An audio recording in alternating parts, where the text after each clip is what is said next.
Oba, oba, oba, rapaziadinha! E aí? De boas? Tranquilidade? Ah, vocês são ótimos. Estão sempre de bem com a vida. Maravilha. Olha só, vamos dar continuidade aí ao segundo reinado, né? Essa, esse período da história brasileira, né? Muito grande e que tem muita coisa.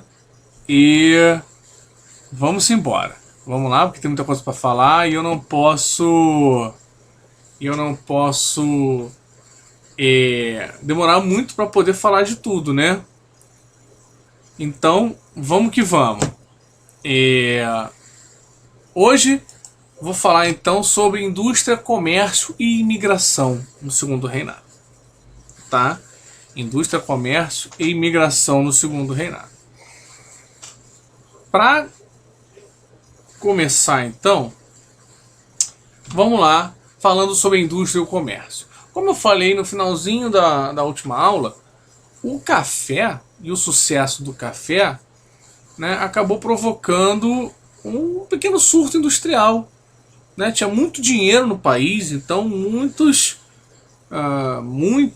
latifundiários, né, não todos, mas muitos fazendeiros também acabaram diversificando seus investimentos. Acabaram investindo em mais coisas. Isso porque também foi feita a tarifa Alves Branco.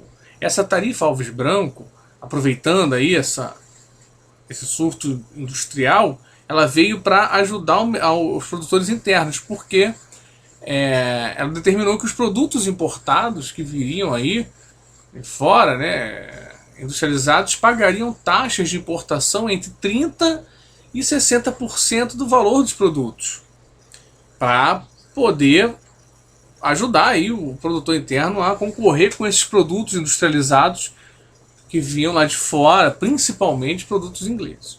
Tá? É claro que essa industrialização não vai começar no Brasil. O Brasil não vai se tornar um país industrializado nesse período. A industrialização brasileira vai acontecer mais para o século XX, tá? Mas já é aí um iniciozinho, né? Uma industrialização incipiente, já é um embrião que mais para frente vai germinar aí essa industrialização. Mas desenvolveu algumas áreas, como por exemplo o transporte ferroviário, que infelizmente foi abandonado depois, porque um país enorme como o nosso, a gente podia usar muito mais o transporte ferroviário também, para transportes não só de carga, né, mas de passageiros também. Se a gente coloca alguns trens balas, por exemplo, pelo país, a gente liga aí regiões muito mais rapidamente, né? Você imagina fazer daqui em São Paulo no trem bala é rapidinho, enfim, né? Não só de avião, a gente podia estar utilizando o trem, que talvez seja até mais seguro. Mas enfim, o transporte ferroviário foi muito desenvolvido nessa época e acabou modernizando o escoamento dessa produção, né, de um lugar para outro. Eram ferrovias que não ligavam áreas muito distantes do país, não, mas elas ligavam áreas produtoras a áreas de escoamento, certo?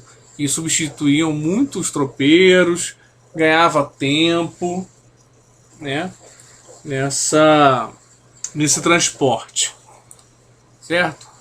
E, como eu falei lá, esse surto não substituiu o modelo latifundiário. A gente continua tendo latifúndios escravistas, tá? Que geravam muito dinheiro e sustentavam o império, sustentavam a economia do país, mas ao mesmo tempo impediam que o país se modernizasse, porque para eles não era interessante, né? Eles eram os poderosos, né? O produto deles é que dava dinheiro, então eles não queriam perder isso e também o que eles pudessem fazer para não ajudar o desenvolvimento da indústria, eles faziam, tá? Nessa época tem aí uma figura do Mauá, o Irineu Evangelista de Souza, que foi um importante banqueiro e industrial dessa época, né? Um cara que ganhou muito dinheiro com o Brasil, investiu muito em ferrovias, né? Em banco. Era um cara que ganhou muito dinheiro, né? Aproveitando aí relações com ingleses, e foi um cara tido como um visionário, né? Dos negócios, da gestão na época. Existe uma cinebiografia dele chamada Mauá, o Barão e o Rei, né, que ele é interpretado pelo Paulo Betti. Então tem um filme feito por ele aí, se você quiser assistir, assista lá. É um filme nacional, obviamente. Quer dizer, obviamente não, mas né, um personagem brasileiro. É um filme feito a produção nacional, certo? É bacana você ter aí mais nuances e mais profundidade da história do Mauá. Depois ele vira Visconde também. Ele começa como Barão de Mauá e chega a Visconde de Mauá. Tá? Por isso que tem algumas cidades em homenagem a ele. Tá certo? Além disso, uma coisa muito importante que aconteceu também no segundo reinado foi a imigração. O Brasil é um país com enormes colônias de outros povos. É o país que mais tem japonês fora do Japão. Deve ser o país que mais tem italiano e alemão fora desses países. É o país que mais tem negros fora da África. Obviamente também, né, muitos, né, desses negros, muito dessa quantidade de negros é por conta da escravidão. Então não é uma imigração, né, porque essa imigração que a gente está falando aqui não foi uma imigração forçada. Né, os imigrantes não foram escravizados. Os negros que vinham para cá eram escravizados, a não ser depois do fim da escravidão, mas até então eles vinham para cá, né, para servir de mão de obra escravizados. Mas isso acabou deixando no Brasil uma quantidade muito grande de negros, que faz com que o Brasil acho que só perca em número de negros para o Congo. A maior população de negros acho que é do Congo, depois é do Brasil. Isso eu vi há muito tempo atrás, não sei se ainda é, mas não deve mudar muito disso. Então o Brasil tem muitos imigrantes aqui, né? Muitos povos diferentes habitando em grande quantidade o país. Tá?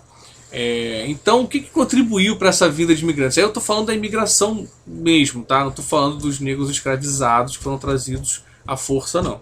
Estou falando de quem veio para cá por uma opção de trabalho, né?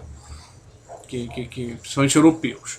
Então a gente tem aí fatores que contribuíram para essa imigração. A Lei Eusébio de Queiroz, que é aquela que proíbe o tráfico negreiro, então você não pode mais comprar escravos de fora do país. O comércio de escravos ainda é praticado e legalizado dentro do país, mas você não pode entrar escravos novos no país. Então isso vai fazendo com que aos poucos a mão de obra vá escasseando e você precise de alternativas.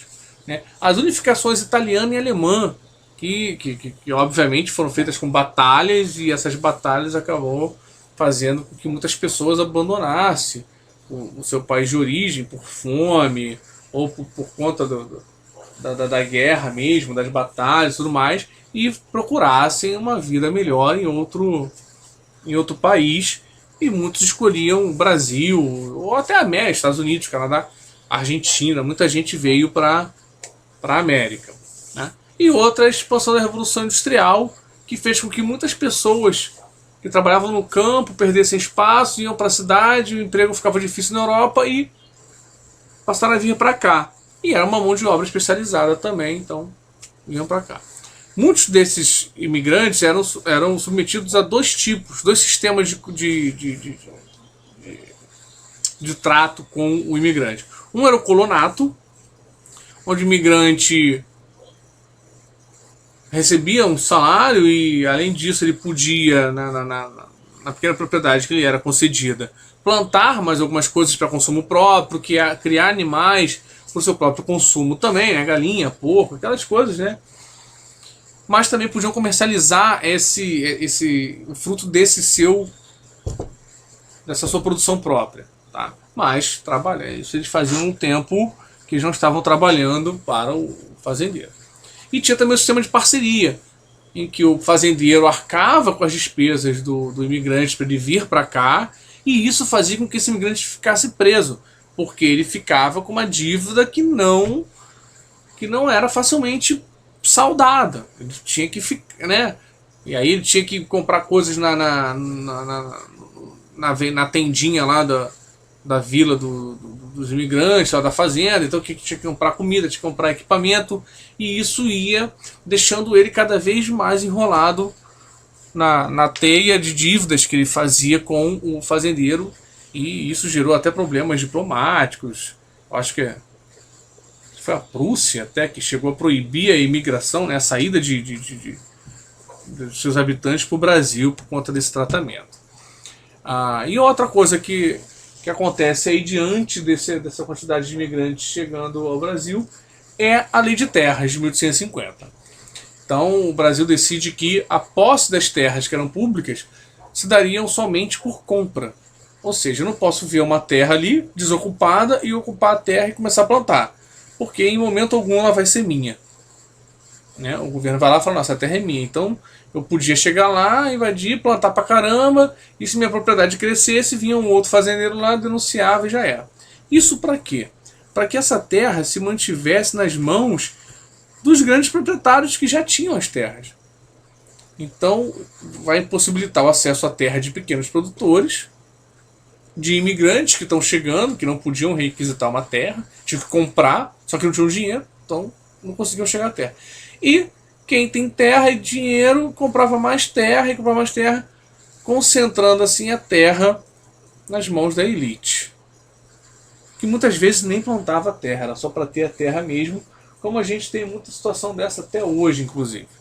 Certo? E isso aumenta muito a desigualdade social no país. Isso já é um assunto muito antigo, a gente está falando de 1850, do século XIX, a gente já está no XXI, e isso permanece até hoje.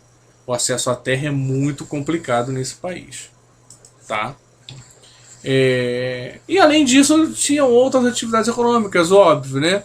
O Brasil, os ciclos, né, que se chamam, né, muita gente chama ainda de ciclos econômicos, iam passando, mas não significa que o Brasil deixou de produzir açúcar, não significa que o Brasil deixou de praticar mineração.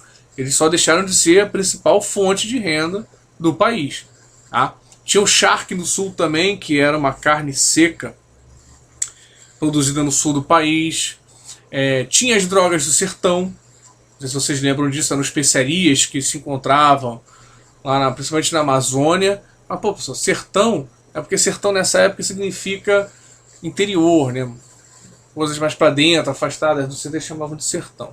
Jacarepaguá, por exemplo, já foi conhecido como sertão carioca, que era longe, né? Era para dentro, embora esteja no litoral aqui, né? A praia tá ali pertinho, mas pegar do centro, você tinha que pegar no centro e entrar muito no território para chegar em Jacarepaguá. Então, as drogas do sertão a gente tem como exemplo a castanha do Pará, urucum, guaraná, cravo, etc, etc, etc. Certo? E dois produtos, as atividades que chamam muita atenção também no segundo reinado. A borracha, que lá na segunda metade já do século XIX, o Goodyear, eu esqueci o primeiro nome dele, mas é o cara do nome do pneu mesmo.